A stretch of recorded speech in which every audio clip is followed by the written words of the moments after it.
हारिस खान पर की है। अल्लाह के फजल से लाखों लोगों का साइकेट्रिक और सेक्सुअल कोच हूँ। तो आज की वीडियो जो पिछली वीडियो की एक कंटिन्यूएशन है, जो मैंने कहा था golden principle of the sexual health हम डिस्क्राइब कर रहे हैं। और ये मेरे जो चैनल है ये उसकी विजडम का निचोड़ है मेरे हिसाब से। ठीक है, तो हमने गोल्डन प्रिंसिपल अभी तक क्या डिस्कस किए हैं कि एक्सरसाइज का करना, स्ट्रेस का मैनेज करना, ठीक है, मेटाबॉलिक सिंड्रोम यानी कि जिसमें मोटापा, ब्लड प्रेशर और हाई ग्लूकोज का होना, इसके साथ कैसे आपने लड़ना है। फूड्स के मतलब मैंने बताया कि कौन सी फूड जो है वो सेक्स को बेहतर कर देती हैं। तो स्मोकिंग के मतलब मैंने बताया था, और अल्कोहल के मतलब बताया, और नशों के मतलब भी बताया, और मैंने सेक्स एडिक्शन का भी मैंने जिक्र किया कि ये कैसे आपकी सेक्सुअल हेल्थ को तबाह बर्बाद कर देते हैं। तो अभी हम अपने इस मौजूद सुखन को ज़रा और आगे बढ़ाते हैं। तो पहले हम डिस्कस करते हैं डिप्रेशन। डिप्रेशन एक ऐसी बीमारी है जो कि इंसान को, बहुत लोगों को हो जाती है। मैं पाकिस्तान में एक स्टडी के मुताबिक तकरीबन 33% लोगों को डिप्रेशन के सिम्टम्स हैं। तो ये बड़ी अलार्मिंग, इसमें इंसान में सेक्सुअल हेल्थ जो ना बहुत ज़्यादा डिस्टर्ब हो जाती हैं, ख्वाहिश बहुत ज़्यादा डाउन हो जाती है, बल्कि इरेक्शन भी इंसान का डाउन हो जाता है। तो डिप्रेशन के बहुत ज़्यादा पहलू हैं। इसके कुछ जिस्मानी पहलू हैं, इसके कुछ ज़हनी पहलू हैं। तो जिस्मानी पहलू जो हैं उसमें इन्फ्लेमेशन का जिक्र है। वो इन्फ्लेमेशन बॉडी में क्यों होती है, सोजिश क्यों होती है, उसमें ब्लड प्रेशर हो गया, आपकी मोटापा हो गया, फिर आपकी डायबिटीज़ हो गई, फिर आपकी हार्ट डिजीज़ हो गई, कोई लिवर का मसला हो गया, आपकी जोड़ों में जो इन्फेक्शन हो जाती है, जोड़ों में आर्थराइटिस वाला हो जाता है, वो उससे आपके अंदर बहुत ज़्यादा वो जो है इन्फ्लेमेटरी मार्कर्स बनने शुरू हो जाते हैं, और वो फिर दिमाग तक भी पहुंचते हैं, वहाँ जाके ब्रेन में भी न्यूरो इन्फ्लेमेशन करते हैं। तो नतीजा ये निकलता है कि वो जिस्मानी टाइप ऑफ द डिप्रेशन हो जाता है। सो जिस्मानी वजूहात बहुत अहम है इसमें, लेकिन इसके अलावा कुछ ज़हनी वजूहात हैं जो कि डिप्रेशन में बड़ी इंपॉर्टेंट है। मसलन वो लोगों में मनफी रुझानात, यानी कि चीज़ों में नेगेटिव चीज़ें देखना, हर चीज़ क्रिटिसाइज करना। अगर आपको 100 में से 99 चीज़ें मिल रही हैं तो उस पर शुक्र ना करना, बल्कि 1% पे ही रोते रहना, यानी कि कहते हैं मैक्सिमाइज देयर प्रॉब्लम्स, यानी कि और मिनिमाइज देयर गेन्स। उनमें ये एक हैबिट जो है वो बहुत ज़्यादा होती है। और फिर उनमें सोचों में एक होता है कैटास्ट्रोफिंग, यानी कि एक छोटी सी चीज़ को इतना खौफनाक हद तक दिमाग में ले जाना कि वो बंदा उसी के मतलब सोचते रहना। तो वो यानी कि इसको ये मेंटल एटीट्यूड्स होते हैं जो कि इंसान को डिप्रेशन से निकलने ही नहीं देते। और इसमें जो है ये कि आप उसमें किस तरीके से अपनी नेगेटिव चीज़ों से बचें, हसद से बचें, लालच से बचें, खौफ से बचें। ठीक है, ये चीज़ें अगर आपकी नहीं होगी तो डिप्रेशन में कमी आ जाती है। फिर शुक्र और सब्र का जो फ़लसफ़ा है, ये ऐसा फ़लसफ़ा है जो आपको इतना सुकून देता है कि आपका ज़हन जो है बड़ा गंदा नहीं होता। आप अल्लाह से अपना लॉ लगाते हैं, अल्लाह ताला से पे छोड़ देते हैं, तवक्कल करते हैं, तो नतीजा ये निकलता है। ये मेंटल एटीट्यूड्स जो मैंने बताया कि वो डिप्रेशन का कॉज बन जाते हैं। तो फिर इसमें मैंने ड्रग्स में मैंने बताऊंगा कि किस तरह जो एंटी डिप्रेशन मेडिसिन दी जाती हैं ये बंदे का बेड़ा गर्क कर देती हैं।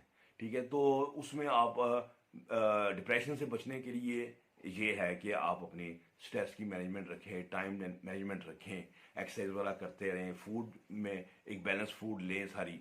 ठीक है, तो और ये मेंटल एटीट्यूड्स हैं, सब्र का, शुक्र का, ये ठीक है, ये और पॉजिटिव किस्म की मेमोरीज को एंजॉय करना। और एक एनएलपी की होती है, न्यूरो लिंग्विस्टिक प्रोग्राम, उसमें ये होता है कि आप अच्छी पिक्चर सीख बना लेते हैं जिसमें हर चीज़ पॉजिटिव चल रही है, नेगेटिव की बजाय। उसको बार बार बार बार बार बार रिपीट करें तो इंसान के डिप्रेसिव फीलिंग्स जो हैं वो कम हो जाती हैं। लेकिन अगर आपका ट्रीटमेंट नहीं हो रहा डिप्रेशन का तो आप जाएं साइकियाट्रिस्ट के पास, मेडिसिन लें, लेकिन उसे कहें कि मुझे मेडिसिन ऐसी दो मेरे भाई, मेरे दोस्त, मेरे मुआलिज, जो मेरी सेक्स को तबाह ना करें। यानी कि ये बात बड़ी ज़रूरी है, ये आपने उसको ब्लंटली कह देना है। जेहन में आ रही, ठीक होगी बात। फिर इसके बाद आप कोई भी मेडिसिन लें किसी भी बीमारी के लिए तो उसके सेक्सुअल साइड इफेक्ट देखें, क्योंकि बहुत सारी ऐसी मेडिसिन हैं जिसके साइड इफेक्ट्स बहुत ज़्यादा है। मैं आपको सीधा सीधा आपको बता देता हूँ। जैसे ब्लड प्रेशर है, ब्लड प्रेशर की दवाइयाँ होती हैं, उसमें बीटा ब्लॉकर होते हैं। बीटा ब्लॉकर सेक्स के बड़े दुश्मन हैं। फिर किसमें थायजाइड होता है, थायजाइड होता है डायूरेटिक, जो कि पेशाब आवर दवाइयाँ होती हैं, वो उनके साथ को लगा होता है, मतलब इजी डे को इजी डे, इस तरह जो को लगाते हैं जहाँ पे, तो समझ लें उसके अंदर उन्होंने थायजाइड डाला हुआ है, या इवन लेसिक्स वगैरह भी अगर हो रहा भी हो। तो पेशाब आवर दवाइयाँ जो होती हैं ये सेक्स की बहुत बड़ी दुश्मन होती हैं। फिर हार्ट की बीमारियाँ जैसे डिजॉक्सन वगैरह है, ये बड़ी दुश्मन होती हैं। फिर SSRI जो सेक्रेटरी की दवाइयाँ हैं वो मैंने आपको बताया था, जैसे प्रोजैक है, सिटान्यू है, या सिप्रालेक्स है, इस तरह जोलॉफ्ट है, ये दिमाग को तो ठीक कर देती हैं और जिनसी ख्वाहिश को ये बिल्कुल उड़ा के रख देती हैं। फिर इस तरह मतली की दवाइयाँ होती हैं डोमपेरिडोन, जैसे मुटीलियम वगैरह के नाम से आती है, लोग खाते रहते हैं कि पेट ठीक रहे, पेट तो ठीक रहती है और नफ्स जो है वो जा ज़मीन को लगता है, यानी कि उसका सारे नहीं उठ पाता, शर्मिंदा हो जाता है ज़िंदगी भर। वो कहता है पेट तो मेरा ठीक है, पर बीवी कहती है तुम बंदे ठीक नहीं हो। तो ये हालत होती है और लोग जो ना बेधड़क दवाई खाई जाती है। डॉक्टर एक से एक दफ़ा दवाइयों की और भी बहुत किस्में हैं, अगर मैं बताऊं तो सेकेट्री में एंटीसाइकोटिक्स होते हैं जो दिमाग को, पागलपन को ठीक करने के लिए इस्तेमाल होती हैं, वो सेक्स को उड़ा के रख देती हैं, ख़त्म कर देती हैं। तो यानी कि लिस्ट तो बहुत लंबी है जो कि मेडिसिन की, जो कि आपके सेक्स की दुश्मन है। तो इस वक्त जो मोटी मोटी जो मेरे जेहन में आ रही थी, जिस तरह एक और मेडिसिन मेरे जेहन में आई, जैसे कोलेस्ट्रॉल लोअरिंग मेडिसिन होती हैं, ये भी सेक्स को, ये एटोरवा वगैरह होती है, ये बड़ी ख़राब करती है, जंपिड वगैरह बड़ी ख़राब करती हैं, यानी कि सेक्स का बेड़ा गर्क कर देती हैं। तो इसलिए कोलेस्ट्रॉल को भी आपने एक लिमिट तक नीचे लाना है, ठीक है, क्योंकि कोलेस्ट्रॉल से बाद में टेस्टोस्टेरोन बनना है और उसी से विटामिन डी भी उसी से कन्वर्ट होके बननी होती है। तो उसका एक लेवल आप, अगर आपको मसला कर रही हैं तो आप उस मेडिसिन को कुछ देर के लिए छोड़ लें, अगर लेवल लो जाना शुरू हो जाए ज़्यादा, ठीक है। तो लिपिड लोअरिंग जो मेडिसिन होती हैं ये सेक्स की यानी कि बड़ी दुश्मन होती है। लिपिड खुद ज़्यादा जब ट्राइग्लिसराइड वाला बढ़ जाए वो भी सेक्स को ख़त्म कर देते हैं। सो आपने एक बैलेंस में रखने की कोशिश करनी है कि ड्रग्स की ज़रूरत भी कम से कम पड़े और उसकी वजह से जो सेक्सुअल डिसफंक्शंस होते हैं वो आप खुद लिटरेचर से पढ़ लिया करें, सीधी बात है। डॉक्टर्स जो है ना उसको तवज्जो नहीं देते, उनको पता भी नहीं होता। अगर आप डॉक्टर से पूछें कौन कौन सी मेडिसिन ख़राब होती है, कोई एक दो का नाम उनको पता होगा कि सेक्स को ख़राब करती हैं, लेकिन एक बहुत लंबी लिस्ट है। मैं वो अगर बनाऊँ तो उसी पे एक वीडियो बन जाती है पूरी की पूरी, तो वो मैं नहीं आपका टाइम ज़ाया करना चाहता। लेकिन आप खुद पढ़ लिया करें कि कौन सी मेडिसिन है जो कि सेक्स को ख़राब कर रही है, ठीक है। और जो लोगों के दिमाग में एक सेक्सुअल मिथ्स के मतलब होता है कि जनाब वो मैंने बचपन में मुझसे की है तो अब मैं बीवी के काबिल नहीं रहा, तो वो चीज़ें आप भूल जाएं, छोड़ दें। मुझसे जो की है उसका कोई नुकसान नहीं आपको हुआ, मेडिकली ये प्रूवन है कि ये बिल्कुल हार्मलेस है, अनलेस कि ये कंपल्सिव ना हो।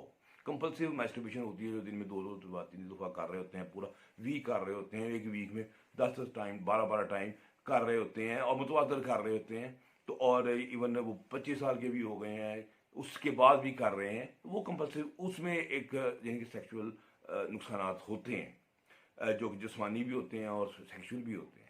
लेकिन ये जो रूटीन की मैस्टरबेशन होती है ये प्रूवन है कि इससे कोई आपको डैमेज, लेकिन लोग दिमाग में लिए बैठे हैं। मेरे पास हर मरीज जो आता है वो स्टार्ट करता है 70 साल का भी होगा ना, तो 25 साल 35 साल सेक्स कर चुका होगा, तो 70 साल के बाद वो सेक्सुअल डिसफंक्शन का शिकार होगा तो डॉक्टर कहेगा डॉक्टर मैंने एक बहुत बड़ा गलत काम किया था, मैं जब 16 साल का था मैं मुझसे नहीं किया करता था। मैं कहता हूँ यार अब तुम 70 साल के हो गए हो, क्या क्या बीमारियां तुम्हें लग गई हैं, शुगर ब्लड प्रेशर ये वो तुम्हें लग गया, तुम्हें ये नहीं नजर आ रहा कि ये तुम्हारे सेक्स की दुश्मनी है, इनकी वजह से खराबी है, तुम उसको वही लेके बैठ गए हो मास्टरबेशन को ही। तो ये जो मुख्तलिफ किस्म की हमारे हाँ एक अहम काना सोचें हैं, जिसे हम मिथ्स कहते हैं सेक्स के मुतालिक। तो वो मिथ्स जो हैं उसको मैंने क्लैरिफाई इंशाल्लाह ताला बड़ी अपनी वीडियोस में की है, और बल्कि मैंने एक वीडियो 5-7 वीडियो इकट्ठी बनाई है sexual myths in the Pakistan. वो भी इंशाल्लाह जब रिलीज होंगी तो वो हर मिथ के ऊपर बड़ी डिटेल डिस्कशन होगी कि ये कहाँ से उभरा और इसकी क्या अहमियत और ये कहाँ गलत है, रियलिटी क्या है। तो ये रियलिटी का जानना जो है ना, ये बड़ा ज़रूरी है। फिर इस्लाम एक मिथ से वो साइज़ के मतलब का हर बच्चा यहाँ परेशान है, ओ मेरे खुदा जी मेरा जी 5 इंच का, पाकिस्तानियों का है ही 4.8 एवरेज, चलो आपका 4 इंच भी बहुत है, वो भी औरत को सेटिस्फाई, लेकिन वो इतने इन्फीरियरिटी कॉम्प्लेक्स में पड़े होते हैं अपने नफ्स के साइज के सिलसिले में। वो कहते हैं बाजी डॉक्टर साहब हमारा अगर ज़िंदगी में सब कुछ नहीं है, सब कुछ भी होगा, ये नफ्स मेरा छोटा है, अगर ये बड़ा हो तो मेरी ज़िंदगी ठीक होगी। रो रो के उनका डिप्रेशन का बुरा हाल हुआ होता है, और सेक्सुअल डिस्फंक्शन तो हो ही जाने उस गरीब में। क्यों हो जाना है? क्योंकि उस पर स्ट्रेस ही इतना है, डिप्रेशन का इतना शिकार हो गया वो बंदा कि अब वो बीवी को क्या सेटिस्फाई करेगा, क्या वो सेक्स करेगा, चाहे वो उसका बिल्कुल नॉर्मल साइज का है, लेकिन जब वो समझता है कि मैं इस काबिल नहीं हूँ, मेरा छोटा है, तो वो कुछ परफॉर्म नहीं कर सकता। सो वो एक से कहते हैं कि सेल्फ फुलफिलिंग प्रोफेसी, वो खुद ही सोचता है कि मैं इस काबिल नहीं हूँ और मैं नाकाम हूँगा, और वो भी नाकाम होके दिखाता है कि जी मेरा छोटा था, उसकी वजह से मैं नाकाम हो गया।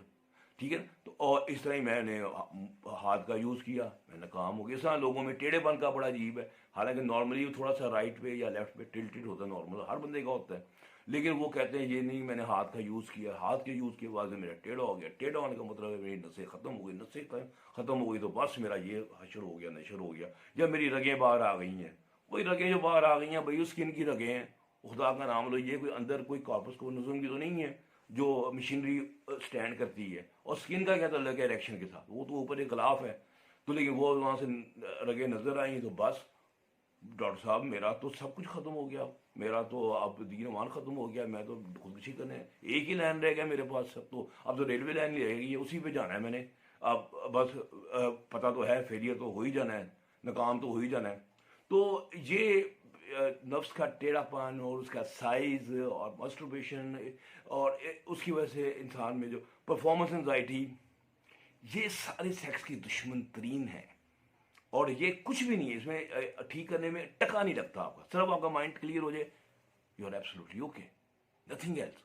ठीक है, और आखिर में सेक्स जो है उसकी खराबी में आपकी एक सोच है कि आप सेक्स को कंपटीशन बना लेते हैं, ज़्यादा सेक्स करना है, बीवी को सेटिस्फाई करना है, इसकी चीखें निकलवानी है, इसकी भावना करा देनी है। ठीक है, तो वो एंजॉय नहीं करते, वो यार उसने इतना सेक्स किया मैंने इतना करना है। सेक्स का मतलब होता है प्लेयर, और प्लेयर में कोई कंपटीशन नहीं होता। और आप चाहे हफ्ते में एक दफ़ा भी कर रहे हैं, लेकिन रिलैक्स होके एंजॉय कर रहे हैं, और आपके लिए एंजॉयमेंट का लेवल, आपका एंजॉयमेंट तो अपनी अपनी है, उसमें कंपटीशन कैसा कि जी आप हफ्ते में 20 दफ़ा करेंगे तो जी आपको बहुत मज़ा आएगा, जी कोई कंपटीशन नहीं होता। तो सेक्स को एक प्लेयर एक्टिविटी रखें। कोई आप ओलंपिक में नहीं जा रहे, कोई आपने किसी ने आपको गोल्ड मेडल नहीं देना, आप अपनी इसी कंपटीशन की रेस में जाके अपनी सेक्स की ऐसी की तैसी कर देते हैं, हशर नशर कर देते हैं। तो सेक्स को वहीं तक रखें जहाँ तक आप हो। फिर लोगों में एक और सेक्स में जो होता है खराबी का मसला, वो होता है कि जनाब बच्चे के लिए पैदा करना है सेक्स, वो फिर जी उस डेट पे करना है, उस डेट पे करना है, वो होता है डेज हम देते हैं, वो बंदे के ऊपर इतना प्रेशर हो जाता है सेक्स करने का, और मज़ा उसका टके का नहीं रहता, और सेक्स उसके लिए एक लेबर बन जाता है। तो बच बचा के रहें, ये भी यानी कि आपका सेक्स जो है वो ख़त्म हो गया उस वजह से। ठीक है, तो उम्मीद है कि मेरे गोल्डन प्रिंसिपल्स जो हैं ये इंशाल्लाह ताला आपको ज़िंदगी में सेक्सुअल हेल्थ की रहनुमाई देंगे। आप अपना बहुत ज़्यादा ध्यान रखें, मेरे चैनल को ज़रूर सब्सक्राइब करें। ठीक है, और बेल का आइकॉन उसे भी प्रेस कर दें। तो डॉक्टर बर्की को इजाज़त दें, अल्लाह हाफ़िज़।